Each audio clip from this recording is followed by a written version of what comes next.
Hello and welcome to Guitars for Bars. I'm your host, James. While I wait for the paint to dry on the Iceman and for the work area outside to dry out so I can buff the Tiger Shark V, I figured I would go ahead and start back on the mods to this LTD V-50 so I can strip it down and start the painting process. I have a cool hammered finish design in mind for it that is reminiscent of the stripes on the first Randy Rhoads V, but more metal looking, loosely based on the designs of some of the Affliction t-shirts.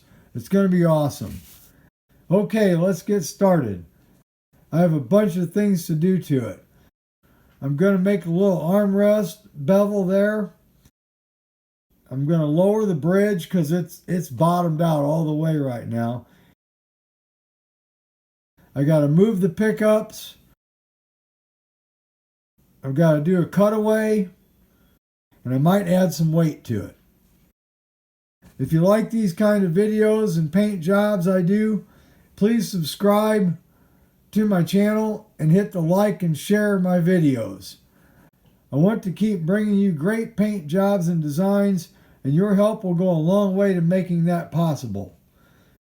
Just a quick note on this pickup problem. The back one has a little bit of wiggle room, none side to side. It's all the way over to the left, to the base side. And the front one, or the neck pickup, has no wiggle room at all. In fact, it is shoved in there just about as tight as it can be. I mean, the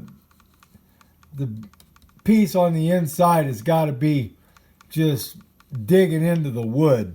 So I'm going to have to enlarge those cavities a little bit and make sure whatever pickups I put in here to replace these actually fit in the hole. Because this one, at least I can squeeze it over to where it lines up. But I got a feeling these might be Floyd Rose spaced pickups. I mean, it's pretty close. You can see right there they don't quite line up, but at least I can scoot this one over. This one here I can't move at all. These tuners are really bad. They're loose or tight, and they're just, I don't know, cheap. They're some of the worst tuners I've ever had, so they're going straight in the trash. That's funny. I thought I was the only one that got my fingerprints in the wet paint. Obviously not. Okay, this neck has a little nick right there, and the tip of the headstock is boogered up a little bit. But I'm not going to redo the whole neck. I'm just going to touch that up there with a little bit of the black hammered finish, just so it's not as noticeable. And I might try putting a little bit just in there, just to fill the crack a little bit. But otherwise, I'm going to leave it alone. I got to do a tiny little bit of fretwork down here somewhere. But other than that, I'm just going to leave it because it's not that high of a quality of guitar. And it's got the big old hole in it right there for where they hung it up when they painted it. You can see there's the original strap button hole, and it was neck heavy. So I actually, let me get the plate. I actually moved the strap button to the back of the plate, put it right there. I drilled right into that P, and it works pretty good. But I'm still thinking about adding a little bit of weight to the body, and I've, instead of the lead weights that I used in the other one, I've got a piece of steel I might put in it. Literally had to pry that pickup out with a screwdriver. It was in there so tight. I have all the parts off now. It's ready to sand and do my little body shaping stuff. I've got a piece of tape marking where my cutaway is going. I've got the two pieces of tape there marking where my bevel's going to go. And everything else is done. We just got to start stripping her down. And so it begins. I'm going to do things a little differently this time on this one than I did on the Iceman. I'm going to use the belt sander, that thing over there, to shape the edge here and my cutaway, and I'm going to use it to strip it down close to bare wood, and then I'm going to switch to my palm sander because it's less aggressive and it won't get as many gouges in it. Well, that didn't take very long.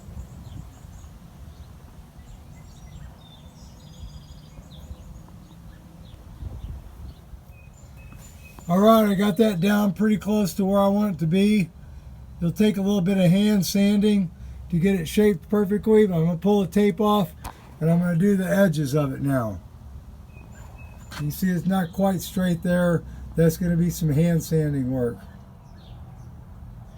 Well, that's as far as I want to go with that, with the machine. The rest will be hand sanding. Okay, time to just strip it down. I also shaved a little off the edge of the neck plate, right there you can see, to better fit the little bit that I took off on the guitar. I'll have to do a little bit of hand filing and sanding on that yet. I just used the belt sander to get it close. Alright, I hand sanded this and got it shaped to what I think is going to be good enough for me. I might take a little bit more off the edge of the plate because it kind of extends over the cutaway a little bit. And I got to smooth it all out with finer paper yet, but you get the idea. I rounded off that lump that was sticking out and rounded off the back there, and then the front part, I still got a fair amount of wood there up on the top. A little piece of the finish chipped off when I was sanding it. This cutaway part is going to be a little tricky because I don't want to take the wood all the way down to where I lose this neck pocket, this part here, because it's important to keep this part for neck stability. Otherwise the neck will go wonky on me. So I just got to take a little bit out, and then I'm going to round off the back here a little bit. Since I took some off of this lower wing, I had to make some adjustments to that little groove, or I don't even know what to call it. It's not really a bevel, but that cutout that they've got in it, so that it would match the other one. I think I still need a little bit of a curve to it, but the top one is curved more than the bottom because of the way I sanded it, so I'll probably just end up leaving it like that. It's all stripped down, all the body work's done, except I need to sand the recessed area where the bridge goes, and I had to make a couple sanding blocks for getting in there and sanding it to level that out and smooth off the edges of it. So, crap, I just remembered I still got to fill these screw holes and enlarge that pickup cavity so that the next pickup will line up with the neck like it's supposed to. And it's got to be a little bigger in case I use the X2N, because those are kind of big. And instead of the steel bar, I'm thinking about putting a lag bolt in down here. This is kind of heavy. I don't think I need that much weight. I think I'm going to save that for another one that's going to be neck heavy. I went with the longer bolt with the Allen screw head on it, and then I found a dowel rod that was the right diameter. I had to sand it down a little bit, and I glued it in place. So the bolt is glued and screwed in, and then I mixed up some of my wood filler with the glue and sawdust and put that in there, and then glued the dowel rod in. So now I'm going to sand it off with the belt sander, starting with the 50 grit, and then I'm going to go to the 120 grit, and then I'm going to go back to the palm sander to finish it off. The screw holes are all filled.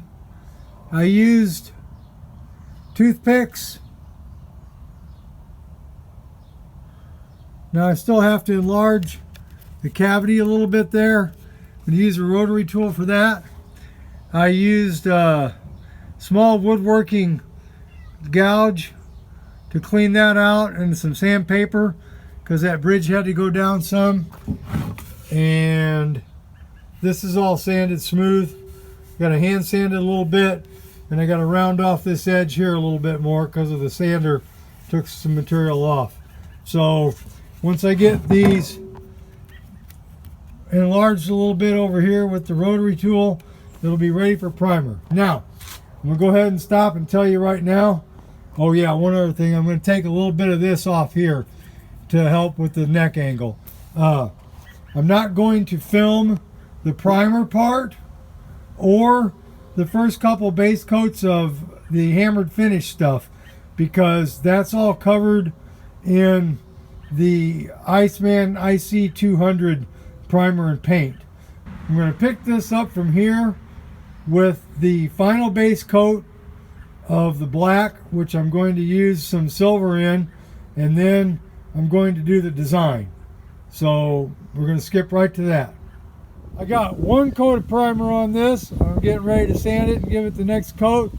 I just want to remind y'all, this is an LTD V-50. It is the low end of the totem pole. It is not a high-end, high-quality, high-priced guitar. This is the bottom of the line.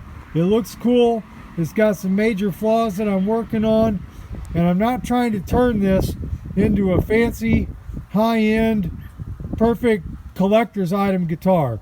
This is a guitar for playing in bars where you have no stage, where you're right on the floor, right at the dance floor, and people are going to be coming up to you and talking to you and spitting all over you, spilling their beers on you, and knocking into. So this is not some high-end thing I'm trying to do. It's got to sound good, so I'll put decent pickups in it, and it's got to look good, but it doesn't have to be good. You know what I mean?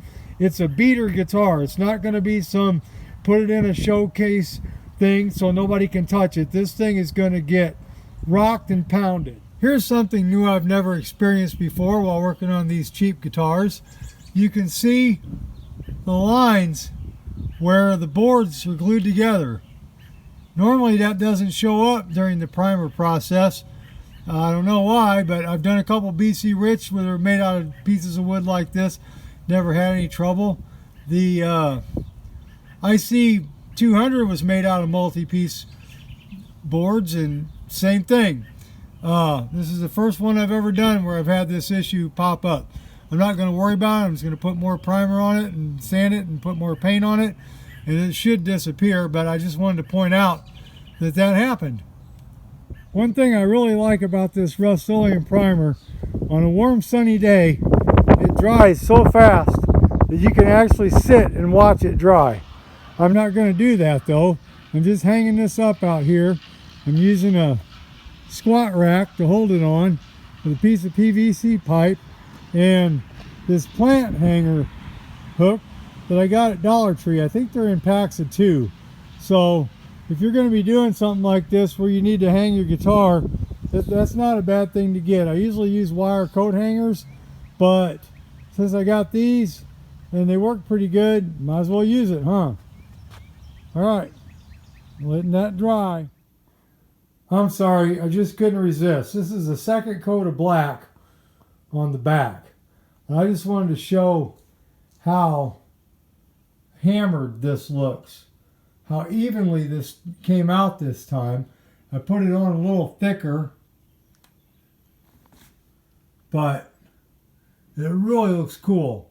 It's very uniform hammered finish on it. And it's just the black. So, get a different view of it like that, so you can see it's black, but it's actually kind of just a dark gray. But it looks really good. So we'll let that dry, flip it over to the other side, let that dry a few days, and we'll do the next step. Coming up, I still have a piece of this diamond plate left over from the Epiphone guitar.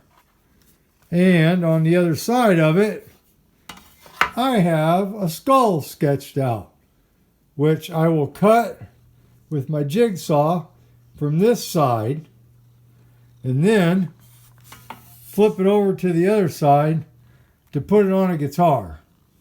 So right now it's facing the back side of the guitar.